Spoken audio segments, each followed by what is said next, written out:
Once you know if you're regular or goofy-footed, and once you've got your snowboard ready to go, get on snow for your first lesson, skating and stepping.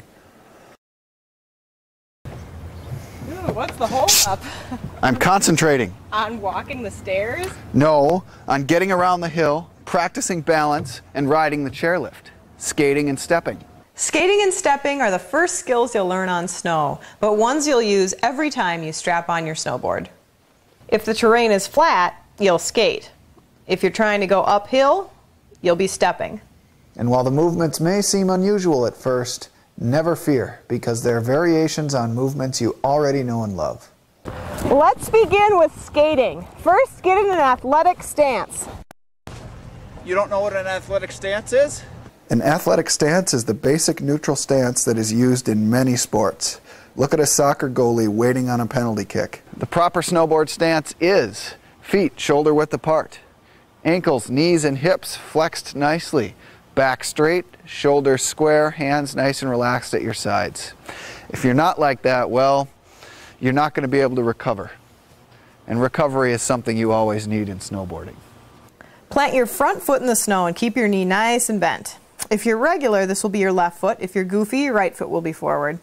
Now use the heel of your back foot to trace a line in the snow. The line should be between 16 and 20 inches long, or about as long as your stance is wide. Now that you've got that down, trace a line behind you with your toe.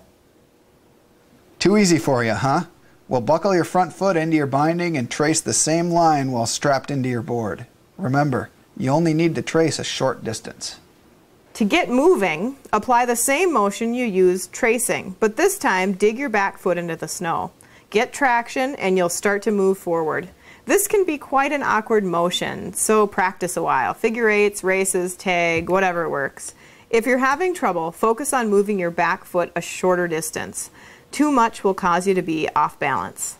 You may be wondering how this could get any better. Well, there are more options. Whether you skate on your heel edge with your foot behind you or on your toe edge with your foot in front will largely depend on two factors: your personal preference or the terrain you're on. Some people find it easier to skate with their foot in the front. Personally, I prefer mine in the rear.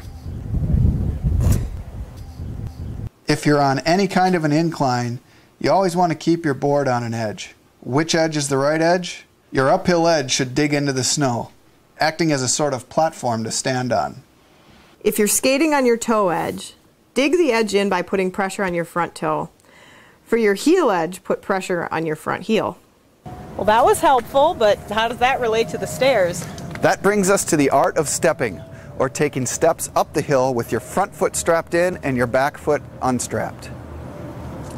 This is a motion we all know. Approach a hill or flight of stairs and step forward with your back leg. When you step up, pull your front leg behind you, as if you're limping. Now that you've got that, buckle your front foot into your binding and tip your board up on its toe edge. You want to really dig it in to get traction, so pretend you're standing on your tiptoes. Apply the same motion you used to walk upstairs. Step your back foot uphill and put all your weight over it.